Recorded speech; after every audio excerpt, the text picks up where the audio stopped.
ఇవాళ జరుగుతున్న పరిస్థితి ఏమిటి?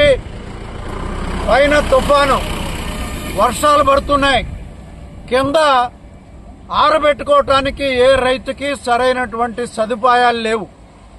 ఆఖరికి ప్రభుత్వం గత 5 సంవత్సరాలుగా ప్రభుత్వం పట్టాలు ఇచ్చినటువంటి పరిస్థితి లేదు, టార్పాలిన్ పట్టాలు.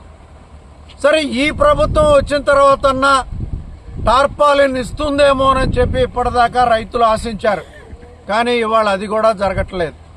అందువల్ల తమ అందుబాటులో ఉండేటువంటి మరి పట్టలు తీసుకొని వాటిని కప్పుకుంటూ మరి బయటకు కూడా రాలేనటువంటి పరిస్థితుల్లో ఇవాళ రైతాంగం దాదాపు ఇప్పుడు ఇక్కడ చూడండి, దాదాపు 50-60 మంది రైతులు ఇవాళ ఏం చేయాలో అర్థం కానటువంటి పరిస్థితుల్లో ఇవాళ వ్యవహరిస్తున్నారు. ప్రభుత్వం తక్షణం జోక్యం చేసుకోవాలి, కలెక్టర్ గారు జోక్యం చేసుకోవాలి. ఈ ధాన్యాన్ని మిల్లర్స్ ఏమో మాకు వద్దంటారు ఈ రకాలు. మరి ఎవరు? ప్రభుత్వమే కదా కొనుగోలు ఈ పండించమని చెప్పింది. కరపత్రాలు వేశారు. ఆ కరపత్రాలు ఆర్బీకే సెంటర్ల ద్వారా, రైతు సేవా కేంద్రాల ద్వారా పంపిణీ చేశారు. పలానా వెరైటీస్ మేము కొంటాము, మరి వెయ్యండి అని చెప్పి. కానీ ఇవాళ పంట చేతికొచ్చే తలకి మిల్లర్స్ మేము తీసుకోమని అంటుంటే ఇటు ప్రభుత్వం గాని మరి అధికారులు గాని ఏం చేస్తున్నట్టో అర్థం కానటువంటి పరిస్థితి. ఈ రకంగా మరి తేమ శాతం చూస్తే ఆర్బీకే సెంటర్లలో 17% ఉంటే, లేదు 18-19% ఉంటే, మిల్లర్స్ దగ్గరికి వెళ్లే తలకి ఆ శాతం, తేమ శాతం పెరిగిపోతా ఉంది, హనుమంతుడు చాంతాడు లాగా. మరి దీనికి ఎవరు బాధ్యత వహించాలి? అధికారులు ఏం చేస్తున్నారు? ఎవరైనా గుడ్డి గుర్రం పళ్ళు తోలుతున్నారా వీళ్ళు? ఇంత అన్యాయంగా మిల్లర్స్ దోపిడీ కొనసాగుతుంటే దీనికి ప్రభుత్వాలతో పని లేదు. మిల్లర్స్ ఏ ప్రభుత్వం వచ్చినా, ఏ ప్రభుత్వం ఉన్నా వాళ్ళని మాయలో ముంచేస్తున్నారు. ప్రభుత్వ అధికారులు ఏమి చేయలేనటువంటి పరిస్థితుల్లోకి నెడతా ఉన్నారు. కాబట్టి తక్షణం ప్రభుత్వం జోక్యం చేసుకోవాలి.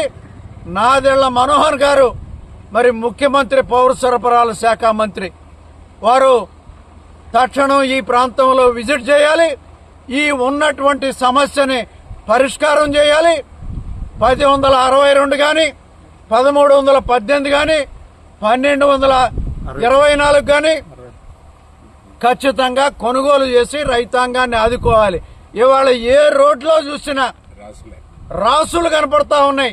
హైవేలు, అదేవిధంగా గ్రామాలకు వెళ్లే రహదారులు అన్నిట్లో డొంక రోడ్లతో సహా ఇవాళ ఈ రకమైనటువంటి దౌర్భాగ్య స్థితిలో రైతాంగం ఉన్నారు. ప్రభుత్వం ఇది తక్షణం చర్యలు తీసుకోకపోతే, మరి కొత్తగా అధికారంలోకి వచ్చింది, ఈ ప్రభుత్వం మీద చాలా ఆశలు పెట్టుకున్నారు రైతాంగం. వాళ్ళ ఆశల్ని ఒమ్ము చేయకుండా తక్షణం జోక్యం చేసుకుని ప్రభుత్వ అధికారులు తక్షణం స్పందించాలని చెప్పి ఆంధ్రప్రదేశ్ రైతు సంఘంగా విజ్ఞప్తి చేస్తున్నాం. అట్లాగే ఇవాళ గిట్టుబాటు ధర ప్రభుత్వం ప్రకటించింది 2300 చిల్లర క్వింటాకి, 2320 రూపాయలు. కానీ ఇవాళ రైతుకు దక్కుతున్నది వ్యాపారుల యొక్క దోపిడీ బీభత్సంగా. ఇవాళ 1500, 1400కి మించి వాళ్ళు మేము కొనలేము అంటున్నారు. 76 కేజీలు, గతంలో 75 కేజీలే తీసుకునేవాళ్ళు, ఇవాళ 76 కేజీలు.